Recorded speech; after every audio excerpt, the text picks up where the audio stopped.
എല്ലാവർക്കും പുതിയൊരു വീഡിയോയിലേക്ക് സ്വാഗതം. ഇന്നത്തെ നമ്മുടെ റെസിപ്പി ഇഫ ചിക്കൻ്റെ റെസിപ്പിയാണ്. ഇപ്പോൾ യൂട്യൂബിലായാലും ഇൻസ്റ്റാഗ്രാമിലായാലും ഒക്കെ ട്രെൻഡിങ് ആയിട്ടുള്ളൊരു ചിക്കനാണ് ഇഫ ചിക്കൻ. അപ്പോൾ ഞാനും ഒന്ന് ഉണ്ടാക്കി നോക്കി, അടിപൊളി ടേസ്റ്റ് ചെയ്യുന്നു. അപ്പോൾ നമുക്ക് വേഗം തന്നെ നോക്കാം എങ്ങനെയാണ് ഇത് ഉണ്ടാക്കുന്നതെന്ന്. ഇതിന് വേണ്ടിയിട്ടുള്ള ചിക്കൻ ഒന്ന് മാരിനേറ്റ് ചെയ്ത് വെക്കാം. അതിന് വേണ്ടിയിട്ട് ഒരു ബൗളിലേക്ക് 2 ടേബിൾ സ്പൂണോളം കാശ്മീരി മുളക് പൊടിയാണ് ഇട്ട് കൊടുത്തത്. കാശ്മീരി മുളക് പൊടിയാകുമ്പോൾ എരിവ് കുറവായിരിക്കും, നല്ല കളറും കിട്ടും. പിന്നെ 1 ടേബിൾ സ്പൂൺ മല്ലിപ്പൊടി, 1/4 ടീസ്പൂൺ മഞ്ഞൾപ്പൊടി, 1 ടീസ്പൂൺ ഗരം മസാല, 1 ടീസ്പൂൺ കുരുമുളകിൻ്റെ പൊടി, 1 ടേബിൾ സ്പൂൺ ഇഞ്ചി വെളുത്തുള്ളി പേസ്റ്റ്, 2 ടേബിൾ സ്പൂൺ അധികം പുളിയില്ലാത്ത നല്ല കട്ട തൈര്, ഹാഫ് ലെമണും കൂടെ പിഴിഞ്ഞ് കൊടുക്കാം. പിന്നെ ആവശ്യത്തിനുള്ള ഉപ്പും കൂടെ ചേർത്തിട്ട് നന്നായിട്ടൊന്ന് മിക്സ് ആക്കി കൊടുക്കാം.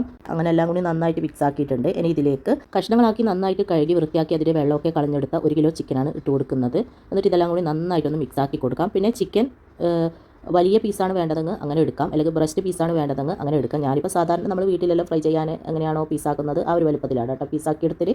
അപ്പം നിങ്ങൾക്ക് എങ്ങനെയാണോ വേണ്ടത് അതുപോലെ എടുത്താൽ മതി. ഇനി നമുക്കിത് നന്നായിട്ട് മിക്സ് ആക്കിയതിന് ശേഷം 1 മണിക്കൂറോളം അടച്ച് റെസ്റ്റ് ചെയ്യാനായിട്ട് മാറ്റി വെക്കാം. അങ്ങനെ 1 മണിക്കൂറിന് ശേഷം ഞാൻ പുറത്തേക്ക് എടുത്തിട്ടുണ്ട്. ഇനി നമുക്കിതൊന്ന് ഫ്രൈ ചെയ്തെടുക്കാം. അതിന് വേണ്ടിയിട്ട് ഇതുപോലെ ഒരു പാത്രം അടുപ്പത്ത് വെച്ച് ഒന്ന് ചൂടാക്കിയതിന് ശേഷം അതിലേക്ക് കുറച്ച് ഓയിൽ ഒഴിച്ച് കൊടുത്തിട്ടുണ്ട്. ഒരുപാട് ഓയിൽ നമ്മൾ ഫ്രൈ ചെയ്യേണ്ട, കുറച്ച് ഓയിൽ ഒഴിച്ചിട്ട് ശാലോ ഫ്രൈ ചെയ്തെടുത്താൽ മതി. ഇതിലേക്ക് ചിക്കൻ ഇട്ട് കൊടുക്കാം. എന്നിട്ട് തിരിച്ചു മറിച്ച് വിട്ടിട്ട് ചെറിയ തീയിൽ വെച്ചിട്ട് തിരിച്ചു മറിച്ച് വിട്ടിട്ട് ഇത് നന്നായിട്ട് വെന്തിട്ട് നന്നായിട്ട് ഫ്രൈ ആക്കി എടുക്കാം. ചെറിയ തീയിൽ വെച്ചിട്ട് ഒരു 4-5 പ്രാവശ്യം തിരിച്ചു മറിച്ച് വിട്ടിട്ട് അങ്ങനെ ഫ്രൈ ആക്കി എടുത്താൽ മതി. ഫ്രൈ ആകുന്ന സമയം കൊണ്ട് നമുക്ക് ഇതിലേക്ക് വേണ്ടിയിട്ടുള്ള സോസ് റെഡിയാക്കാം. അതിന് വേണ്ടിയിട്ട് ഇതുപോലെ ഒരു മിക്സിയുടെ ചെറിയ ജാറിലേക്ക് 3 ടേബിൾ സ്പൂണോളം മയോണൈസ് ഇട്ട് കൊടുക്കാം. പിന്നെ ഒരു 2 അല്ലി വെളുത്തുള്ളി ചെറുതായിട്ട് കട്ട് ചെയ്തത് ഇട്ട് കൊടുക്കുന്നുണ്ട്. പിന്നെ ഇതുപോലത്തെ ചീസിൻ്റെ സ്ലൈസാണ് ഞാൻ അടുത്തിന് അത് ഇട്ട് കൊടുക്കുക. നിങ്ങളുടെ കയ്യിൽ ഏത് ചീസാണ് ഉള്ളത് അത് ഇട്ട് കൊടുക്കുക. ഇനി ഇതിലേക്ക് ഒരു 1/4 കപ്പോളം കുക്കിംഗ് ക്രീം കൂടെ ചേർത്ത് കൊടുക്കുന്നുണ്ട്. കുക്കിംഗ് ക്രീം അല്ലെങ്കിൽ ഫ്രഷ് ക്രീം ചേർത്ത് കൊടുക്കുക. കുക്കിംഗ് ക്രീം കൂടെ ചേർത്തിട്ട് ഒന്ന് അടിച്ച് നോക്കുക. നന്നായിട്ട് തിക്കായിട്ടാണ് ഉള്ളതെങ്കിൽ നിങ്ങൾക്ക് 1-2 ടേബിൾ സ്പൂണോളം പാലും കൂടെ ചേർത്ത് കൊടുക്കാം. അപ്പോൾ 2 ടേബിൾ സ്പൂണോളം പാൽ കൂടെ ചേർത്തിട്ട് ഞാൻ വീണ്ടും ഒന്ന് അടിച്ചെടുത്തിട്ടുണ്ടേനു. അപ്പോൾ ഇത് നന്നായിട്ട് അടിച്ചെടുക്കുക. പിന്നെ മയോണൈസിൻ്റെ വീഡിയോ ഞാൻ ഓൾറെഡി ചെയ്തിട്ടുണ്ട്, അതുകൊണ്ടാണ് ഞാൻ കാണിക്കാത്തത് മയോണൈസ് ഉണ്ടാക്കുന്നത്.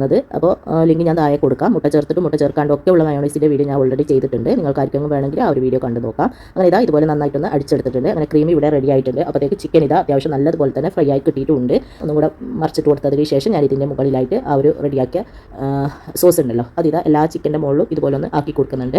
എല്ലാ ചിക്കൻ്റെ മുകളിലും ഇതുപോലെ ഒന്ന് ആക്കിയിട്ട് ഒന്ന് സ്പ്രെഡ് ആക്കി കൊടുക്കുക. ചിക്കൻ്റെ മുകളിലെല്ലാം ഈ ഒരു സോസ് ഇതുപോലെ ഒന്ന് സ്പ്രെഡ് ആക്കി കൊടുത്തിട്ടുണ്ട്. ഈ ഒരു രീതിയിൽ എല്ലാ ചിക്കൻ്റെ മുകളിലും ആക്കി കൊടുക്കുക. ഇനി നമുക്ക് ചെറിയ തീയിൽ 1 മിനിറ്റോളം ഇതൊന്ന് അടച്ച് വെക്കാം. ആ ഒരു ചീസെല്ലാം ചെറുതായിട്ടൊന്ന് മെൽറ്റായാൽ മാത്രം മതി. അപ്പോൾ 1 മിനിറ്റോളം കഴിഞ്ഞിട്ടുണ്ട്. ചെറിയ തീയിൽ തന്നെ വെക്കുക. അപ്പോഴത്തേക്ക് ഈ ഒരു സോസെല്ലാം ഇങ്ങനെ ബബിൾ വരാൻ തുടങ്ങിയിട്ടുണ്ട്.